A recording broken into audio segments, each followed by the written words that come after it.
මම මිනි caption අයියට play button එකක් හදන්න තමයි යන්නේ. බයික් එක හදන්න දැම්මනේ. අප්පා හදන්න දැම්මද? හරි හරි එහෙනම්. දීපිකා නංගි ගෙදර ඉඳලා නේද? මම මේ මයිකල් ගෙදර නැතුවට බලන්න ආවේ. මෙහෙට ඇවිල්ලා මයිකල්. මම ගෙදර එනවා. ඔය මං ඉන්න ගෙවල් වල මම තනියම දොයි යනවා. සබ්ස්ක්‍රයිබ් කරොත් ඔයාට මම පීසා දෙනවා. ලයික් එකක් දාන්න අයට රුපියල් හෙලෝ යාළුවනේ. ඉතින් අද මම කවුරුත් නොකරපු වෙනස්ම දෙයක් තමයි කරන්න යන්නේ. මොකද්ද කියලා නේද බැලුවේ? ඉතින් අද මම මිනි කැප්ෂන් අයියට ප්ලේ බටන් එකක් හදන්න තමයි යන්නේ. මේක එච්චර ලේසි දෙයක් නන් නෙවෙයි. මම හිතන් ඉන්නවා මගේ වැඩේට මයිකවත් එකතු කරගන්න. වැඩි කතා ඕනේ නැහැ. අපි එහෙනම් යමු මිනි කැප්ෂන් අයියට ප්ලේ බටන් එක හදන්න. ඉතින් යාළුවනේ මම කඩේ ගාවට ආවා. මේ කඩේ ගාවට ආවේ මිනි කැප්ෂන් අයියගේ වැඩේ කරගන්න බඩු ටික ගන්න. මුදලාලි ඉන්නවද? මුදලාලි මට A4 sheet 10කුයි platinum 2කුයි red marker pen එකකුයි දෙනවද? පොඩ්ඩක් ඉන්න මම දෙන්නම්. යාළුවනේ ඉතින් මුදලාලි ගියා අපේ බඩු ටික ගේන්න. ඉතින් මේ මුදලාලිගෙන් මේ බඩු ටික අරගෙන අපි යන්න ඕන මයිකගේ ගෙදරටත්. හැබැයි යාළුවනේ පොඩි ඇවුලක් තියෙනවා. මයිකට එන්න පුළුවන් වෙයිද දන්නේ නැහැ. අපිට මේ දවස්වල විභාගනේ. මයිකගේ අම්මා මයිකට ඉතර එළියට බහින්න දෙන්නේ නැහැ මේ දවස්වල. මෙන්න හිච්චි පුතා. හිච්චි පුතා ඔහම ඉන්න. ඔයා සල්ලි දුන්නේ නැහනේ. සල්ලි දෙන්න සල්ලි තියෙන්නේ පෙයි. දැන් මොකෝ කරන්නේ? මුදලාලි මාමේ අපේ තාත්තා හවස තමයි එන්නේ. ආවට පස්සේ සල්ලි ගෙනලා දෙන්න හොඳේ. යකෝ උදේ පාන්දර ණයටද ගත්තේ? මං සිරිවර්ධනයගෙන් ඉල්ල ගන්නම්කෝ. 1 2 3 4යි හරි 10ම තියෙනවා. දැන් මයිකට කතා කරන්න ඕනේ. මයිකා අම්මට සිරි හිටියා. මොකෝ මේ පැත්තේ? නෑ බං මම මේ පොඩි වැඩකට සෙට් කරගන්න ආවේ. ඔබ දන්නවනේ අර මිනි කැප්ෂන් අයියා. අපි අර ආසාවෙන් වීඩියෝ බලන්නේ. ඔව් මිනි කැප්ෂන් අයියෝ දන්නේ නැති කෙනෙක් නෑනේ බං ඉතින්. ඔව් මචං මම හිතුවේ මිනි කැප්ෂන් අයියට දැන් සබ්ස්ක්‍රයිබර්ස් ලක්ෂ 8කට ළඟයි. ඉතින් මම හිතුවා මේ ප්ලේ බටන් එක හදන්න කියලා. අඩෝ ඒක ෆට්ට අදහස බං. අපි අනිවාර්යයෙන්ම කරමු. උඹ ගෙනාවද අවශ්‍ය බඩු ටික?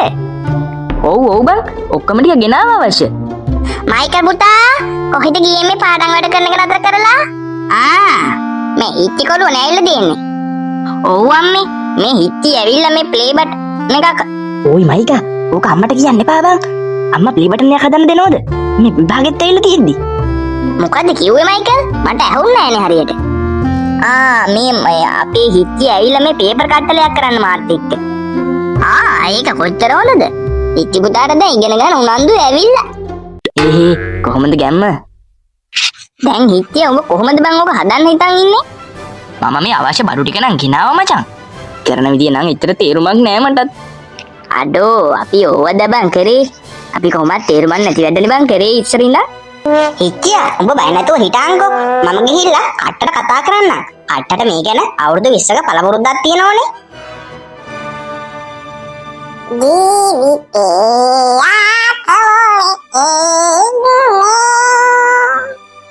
කට්ටා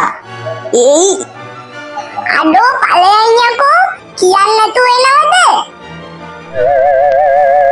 හරි දැන් අපි තුන් දෙනාම ඉන්නවනේ. දැන් අපි වැඩේ කරමුද? හරි හිටියා අපි වැඩේ කරමු. දැන් උඹ ගානක බඩු තියෙනවද? ඔව් කට්ටා ඔක්කොම බඩු ටික නම් තියෙනවා. දැන් ඉතින් බස් එකක් යනකම් ඉන්න ඕනද හිටියා? නැතුව ඉතින් කොහොම යන්නද බං? මේ මම අහන්නේ අපිට ටවුන් එකට යන්න නැතුව බිස්ටල් බෝඩ් එකක් ගියන විදියක් නැද්ද? එහෙනම් ඉතින් උඹලා ආචික්කට ඉංග්‍රීසි දීපන්කෝ. ඒකේ තියෙනවනේ. අපිට නොමිලේම ඉල්ල ගන්න පුළුවන් නම් කොච්චර හොඳද? නොමිලේ ආච්චි අපිටවත් දෙන්නේ නැහැ බං මුකුත්. හරි බං මොකක් හරි කරමු. දැන් ඉතින් අපි ආතලකටත් එක්ක ටවුන් එක පැත්තේ ගිහිල්ලා එමු. ආතල් එකට නම් යන්න පුළුවන්. ඒ මාට බස් එක යන එක තමයි බං අවුල. මෙහෙමයි අපේ අම්මගේ බයික් එක අරන් එන්න පුළුවන්. හැබැයි පොලිසියට ආවොත් නම් බඩු බනිස් පුතේ. කමක් නෑ අරන් වරෙන්කෝ උඹ. ඉස්සුද හිටියා මේ මෝඩ කට්ට කියනේව අහන්න එපා. විනාශයක් තමයි බං වෙන්නේ මූ කියනේව කරොත්. අඩෝ මයිකා උඹලා දන්නවනේ මේ කට්ට ගැන. මට ඕන දෙයක් ගැන අවුරුදු 20ක පළපුරුද්දක් තියෙනවා. මම බං එහෙමත් ගහලා දෙන්නම්. යමන්කෝ බයික් එකෙන්. උඹටත් තාම අවුරුදු 20ක් නෑනේ බං. හරි එහෙනම් දැන් අපි යමු. ඔක්කොම දේවල් ටික ගත්තනේ. ඉතියා මම බයික් එක එලවගෙන යන්නද? උඹ යකෝ එක සැරේකුත් බයික් එක කානුවක වට්ටලා කිසිම ගානක් නැතුව හිටිය නේද? කතා කරන්න එපා උඹ ආයේ. ඈ ආල්ටෝ මයිකා ඉස්සරහින් පොලිසිය ඉන්නවා බං. අනිත් පැත්තට හරවයින් යන් එහෙනම්. සාජන් අර ළමයි කට්ටියක් බයික් එකේ යනවා. අපි දැකලා තමයි හරවගත්තේ මං හිතන්නේ. ඒයි ළමයිනේ නවතිනවා. ඉති උඹගේ බයික් එකේ පොලිසියෙන් අරන් ගියා නේද? උඹට දැන් දුක නැද්ද? දුකයි බං ඒත් මොනව කරන්නද ඉතින්? උඹලා යන්න හුවත් මොකෝ කියන්නේ ඉතියා? අම්ම ඇහුවොත් කියනවා බයික් එක කැඩලා හදන්න දැම්ම කියලා. ඒක නෙමෙයි අපි අහන්නේ බං. පොලිසිය උඹ කොහොමද දැන් බයික් එක ගන්නෙ? ඇයි ගමනේ යන්න කලින් කට්ට කිව්වනේ බයික් එක අරන් දෙනවා කියලා. අඩෝ මම එහෙම එකක් කිව්වද බං? මොකද්ද උඹ දැන් කියන්නේ ඔය?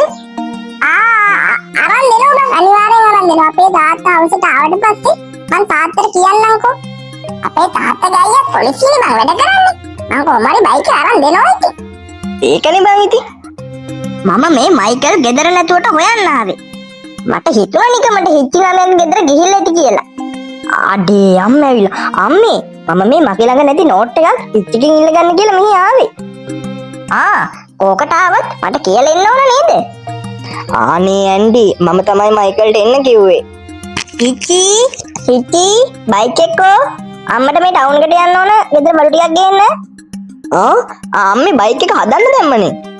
අප්පා හදන්න දැම්මද? හරි එහෙනම්. දීපිකා නංගි ගෙදර ඉඳලා නේද? මම මේ මයිකල් ගෙදර නැතුවට බලන්න ආවේ. මෙහෙට ඇවිල්ලානේ මයිකල්. එහෙමද අක්කේ? ඇතුළට එන්න. ටේක් අප් බමු. දැන් ඉතින් මට ටවුන් යන්න වෙන්නේ නැහනේ. බයික් එක කැඩිලා. අපි දවල් ඉඳන් රෑ වෙනකන් දැන් චිත්‍රය ඇන්දනේ. දැන් පෙන්නමුද යාළුවන්ට? පෙන්නමු හිටි. මෙන්න යාළුවනේ. අපි යන්නේ මේක. ඉතින් යාළුවනේ මේක ඔයාලා බලලා අනිවාර්යෙන් තව මේ වගේ වීඩියෝ ඕන නම් කමෙන්ට් එකක් දාන්න. හිටි මොකද්ද උඹලා කරලා තියන්නේ? දැන් මේ කම්පියුටර් ඉස්සරහට වෙලා හිනාවිවි ඉන්නවා. උදේ බයික් එක අරන් ගිහිල්ලා පොලිසිය අල්ලන නේද? අම්මා දන්නේ කොහමද ඒක? තාත්තා දැන් මට බයිනවා. පොලිසියෙන් තාත්තට කෝල් කරලා කියලා බයික් එකට නඩු වාරයක් තියෙනවා කියලා. ඉතින් දැන් මම මොකද කරන්නේ? උඹ මොකද කරන්නේ? තොට මම මිනි කැප්ෂන් නම පොඩි උලට වැඩ ලොකු ඇක්ෂන් පෙට්ටිය අස්සේ රෑලි වෙනකන් ලංකාවේ මිස්ටර් බීස්ට් වෙනකන් අද මම ඉන්න යන්නේ මිනි පෙට්ටියක වැලලෙන දෙය 24ක් හුස්ම ගන්න හිරවලා කැමරාවටම ගෙන වට පිට බල අම මතුරුව කනවා ඉන්න බෑ ඕ තියනා කලමැද ගල කියක් මම ගෙදර එනවා ඔය මං ඉන්න ගෙවල් වල මම තනියම දොයිනවා සබ්ස්ක්‍රයිබ් කරොත් ඔයාට මම පීසා දෙනවා ලයික් එකක් දාන්න අයට රුපියල් 1000ක් දෙනවා අය වෙන්න පමණි මේක ප්‍රෑන්ක් එකක් හැබැයි මගේ අත නැන දැන් සත පහක් වීඩියෝ එක නැගලා ගියත් ඒක තමයි සප මිනි කැප්ෂන් කියන්නේ බ්‍රෑන්ඩ් එකක්